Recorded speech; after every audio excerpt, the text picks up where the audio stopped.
One to go, and a chili fish to go. Well done, chili fish. All right, welcome to the latest Hold the Onions. Today we have Debbie Dingle, Michigan political power broker and Democratic superdelegate. Oakland County Executive L. Brooks Patterson and Michigan's #1 Republican. And Adolf Mango, a Democratic political consultant and former U.S. Marine. Thanks for coming. Brooks, Michigan hasn't voted for a Republican presidential candidate since '88. George Bush. We have a Democratic governor. We've got 2 Democratic senators. Are the Republicans done in Michigan? No, because I think McCain left too. You're right, and I think the answer to that question is no, because the Democrats who are in power, I think, have messed up at the state level about the same power that we have at the national level. And I think there's a lot for us to talk about as Republicans in this state under the administration of, for instance, Jennifer Granholm. We lead the nation in unemployment, 8.9%, and on it goes. So to the extent we're hanging it around our neck on the national issues, there's a lot here for Republicans to point to and say we could have done better over the last 6 years with a different political approach. So we're not out of the game. People thought, oh, the Republican Party is dead and gone after Watergate. Wasn't too long later. Both houses of Congress and the presidency is back in Republican hands. There's no question we're down, but we will be fighting back. Debbie, do the Republicans have anything to offer Michigan? You know, I'm a strong Democrat, there's no question about it, but I also am never somebody that looks at it that way. I think, quite frankly, with the crisis that we have now, we can't look at this as being Republicans or Democrats. I think you have to, in an election year, look at what the different policies are and the different approaches, and clearly the 2 parties have different fiscal approaches. But we're in a very serious time in this country, and we're Americans, we're Michiganians, we're Michiganders, and then whatever our party is comes after that. If this wasn't an election year, I think we'd all be sitting down at the table saying, how do we save the state and this country? But we're caught. How do you save it? You pull out of Iraq and Afghanistan. You take that $12 billion, $24 billion that we spending over there and bring it back here and help the people that live in this country. That's what's happening. They're draining all our resources, and we're going to become a third-rate power if we keep this up. We pulled out of Vietnam. We pulled out, so what? But we pulled out. They say we couldn't pull out. We left. What happened in the aftermath? Well, we got diplomatic relations with them now. You know, we can pull out of Iraq and have the same results as we had in Vietnam. Watch that whole area just go into the Are we using that oil? In the hands of the radical Muslims, and we'll never have peace in that part of the country. But we shouldn't have never went in there. We wouldn't have. We had Iraq and Iran with mortal enemies.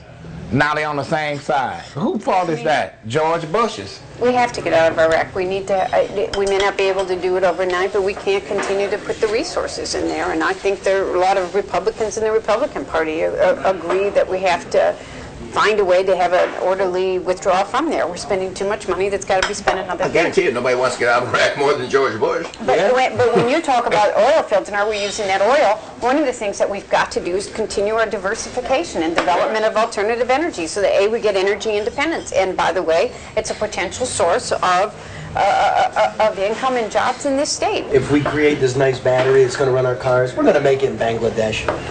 Good job. No, it's going to be built here in this country, probably in this state or in states around. I think the R&D will be done here. No, I think there are plans to build it here. Cheap labor market. You call to pay your phone bill, you got people with a thick Indian accent saying their name is Tony Brown. I'm like, yeah, right. You know what? This is where the jobs are at. Yes. Let me bring it home, closer to home for you, Adolf.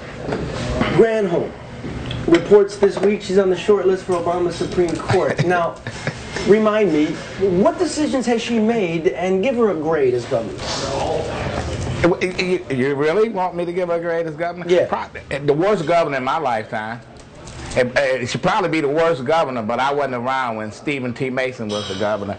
And his excuse was he was 19 years old when he became the governor. No, I think Granholm talks a good game. And people like her in Detroit. They did like her in Detroit. But when she came here running for re-election, she talked about redlining and all these other issues. We haven't seen her. Where has she been? You want to answer to that? She's been handed a whole lot of negative factors that all came together at the same time. She, you mean by the like way, Bush was handed negative factors in 9/11, hurricanes?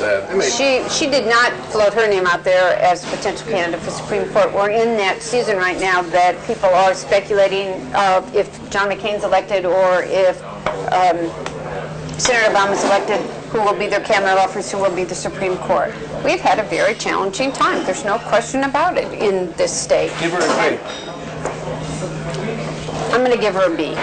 Brooks, what's up with Palin? I mean, for real. Is she up to this job? I think she is. Wait. Oh, man. Look at that stuff. Wait. You think she is? Let him go ahead. You be next. I mean, was she been my choice? No, my choice was Romney. And given where we are today and the financial chaos going on in this country and in this world, my choice might have been, a more of a calming, influence for this whole thing, the whole process. If she was to ascend by some fortune that would befall, misfortune that would befall McCain, and become president of the United States, the first thing she'd have to do is exactly what Reagan did: get the best counselors, the best advisors, the best directors and secretaries in position to advise her. I think she's smart enough to do that. Yes or no? Look, just Dalai Lama and all this. Would she be a better vice president than you? Well, hell no. You know what?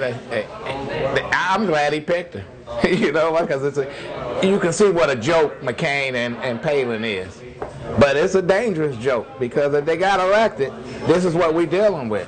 No, it's unbelievable that he can go and pluck somebody out of Alaska without, what he talked to her one time, twice? Debbie, for you, gentlemen, jump in.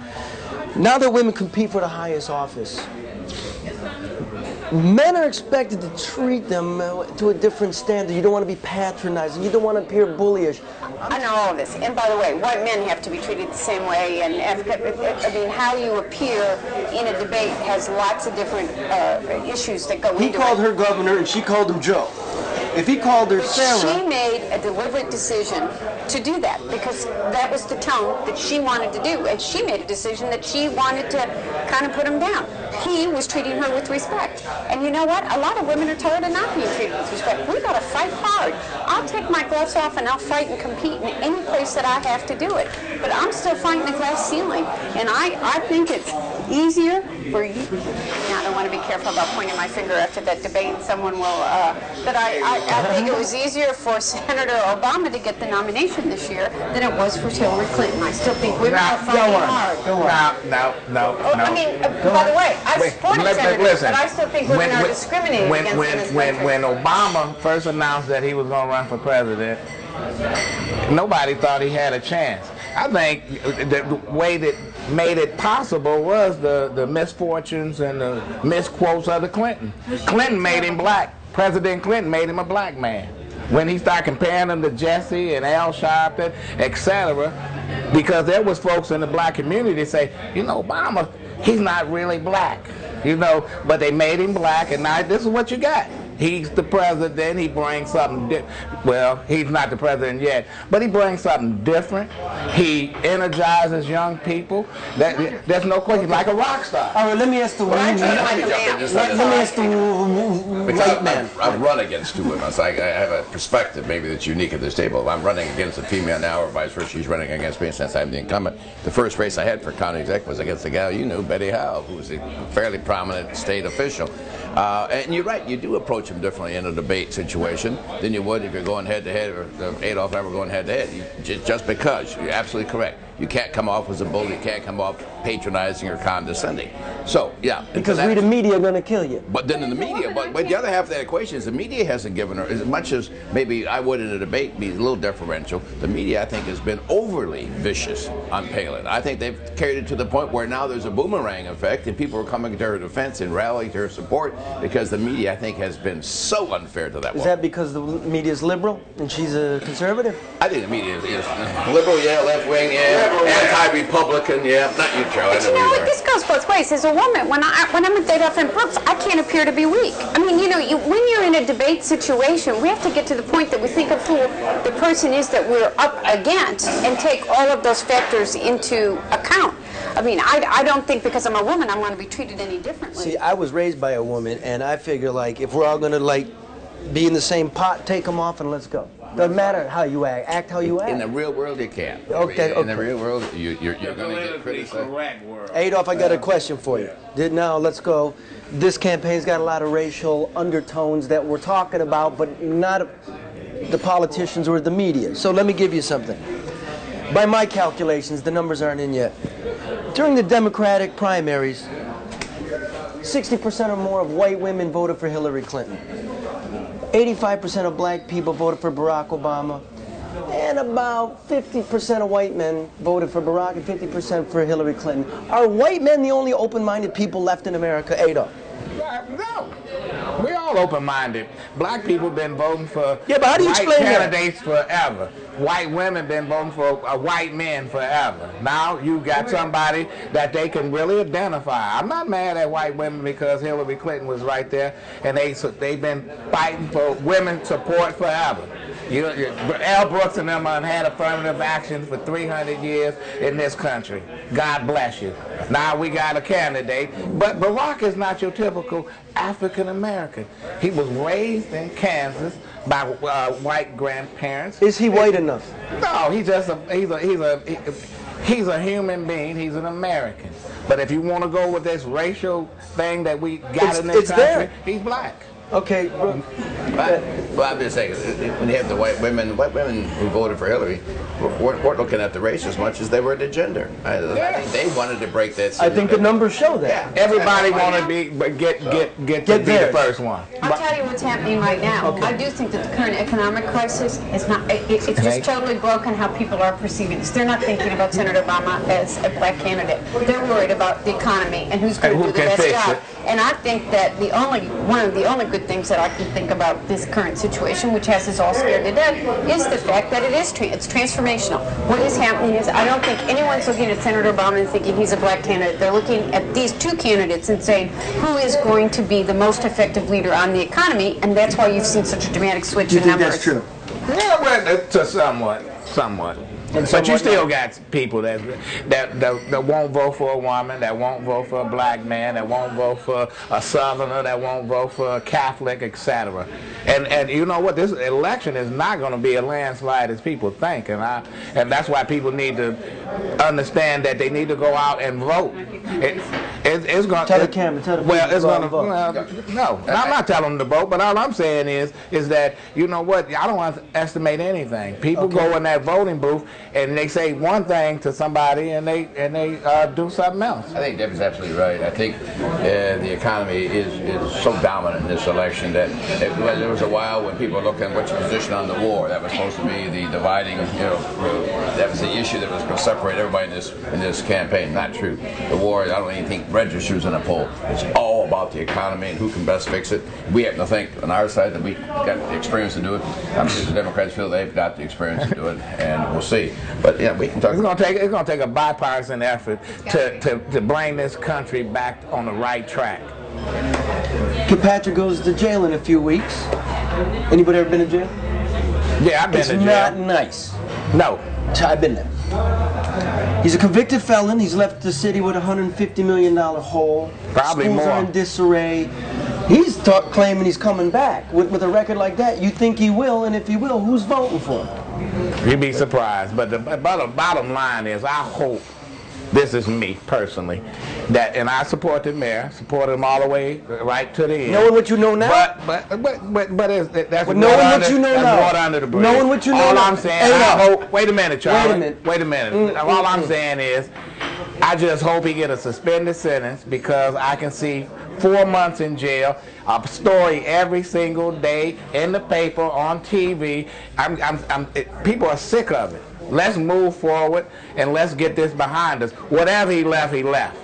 He disappointed a lot of people. He hurt a lot of people because not only he hurt himself, he hurt his family, but he hurt those 200 appointees that have families and obligations, etc. So, does he have a career? I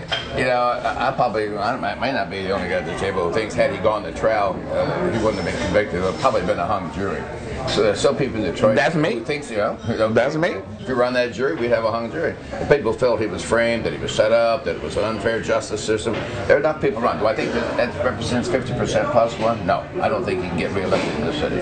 I think if he ran today, with who the candidates we had, he would get reelected. I would say never say never. That's this right. country has a lot of people with forgiving hearts, and never's a long time. Never's a long time, and never say never in politics. I want to thank you all for being here. And do you like the dogs? I love the dog. You like them with onions? Oh yeah. We're going to have to change the name of the show. I want to thank American Coney for having us, and we'll see you next time on Hold the Onions. Never say never. Well, it's true.